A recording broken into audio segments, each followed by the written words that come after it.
Hey guys, welcome back to the Anchor Media channel. We are the #1 company for monetizing podcasts. My name is Tatum Temia, and I am the CEO of Anchor Media and the executive producer. So in this video, we're going to keep it real simple and talk about how to start a podcast.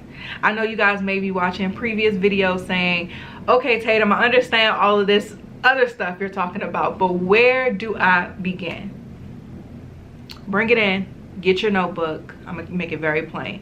The first place you need to start is figure out what your message is, what your topic is. What is this podcast about?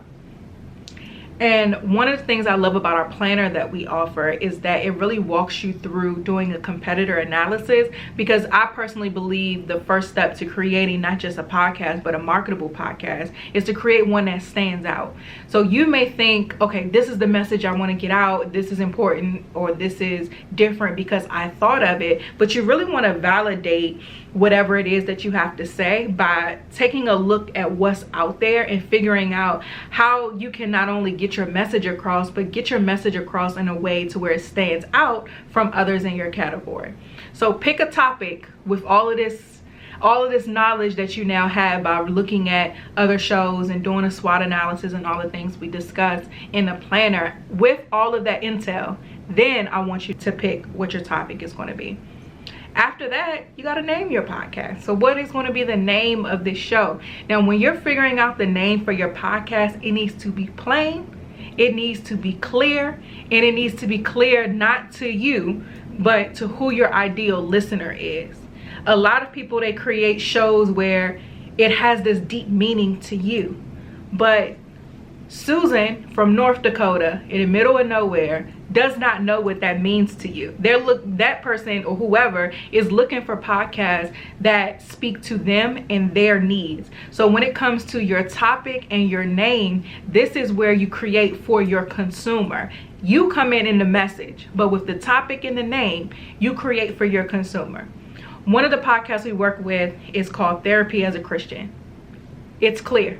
The show is about therapy. You don't have to think about what this podcast is about, and who it's for doesn't have to think if this is for me. So the same thing for you. Make your title super clear for who it's for.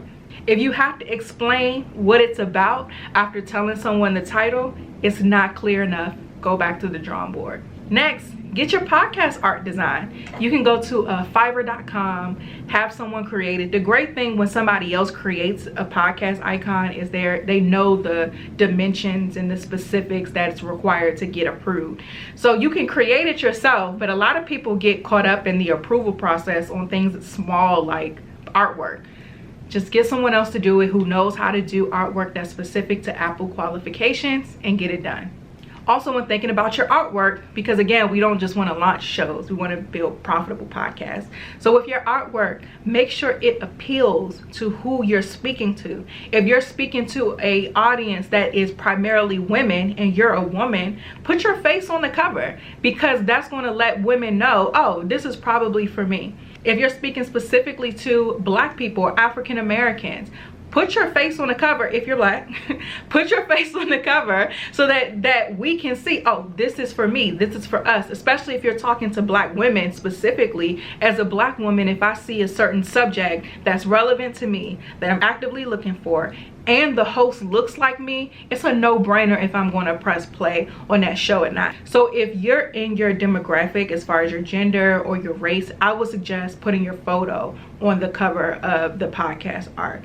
But whatever your art is, just make sure it speaks to your consumer. These are small things that people overlook that are very relevant and beneficial in the long run. Okay, so now you have your message, your topic, the name, the artwork. You should already know who your audience is, because that's who you're thinking about when you're creating all of these initial things. Now it's time to get to recording. So you need a microphone. It does not have to be expensive, it just has to sound good. So do not buy a mic without being able to test the audio quality. Most places, if you use like a Amazon or something like that, they usually have a way for you to hear, oh, this is what the microphone sounds like. So pick whatever mic fits your budget, fits your needs, fits your recording space, but just make sure that you're able to hear it first so you know that it sounds good. After you record your first episode, you're going to need to upload it somewhere. You're going to need a house. So you need to pick a hosting site.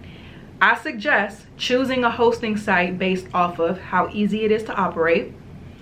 What are the analytics saying? Are they telling you the numbers and the data that you need to know to make strategic decisions? And also, how easily do they connect to other distribution places? So it should be as simple as clicking a button to get your show out to all platforms. If you're looking at a hosting site that doesn't connect to Spotify or other different distribution centers, or one that's slow to get with the times, because podcasting is ever evolving, so you need to be a part of a podcast hosting site that is able to quickly upgrade and go with the flow of the industry. A way you can tell that usually is how long they've been around. So some of these newer hosting sites are a little late to the party. I would suggest going with one that's been out a little bit longer. But next, it's time to choose that hosting site. So after you know where you're going to host your podcast, now you have the episode recorded. You need to edit it so that it sounds good and you clean that audio up. So download some type of editing software. You could do GarageBand, Adobe Audition, Audacity. Learn those tools as well, so that if you're the one editing your show, you know what you're doing. Or if you want to outsource that completely, then in this step, find you a producer instead.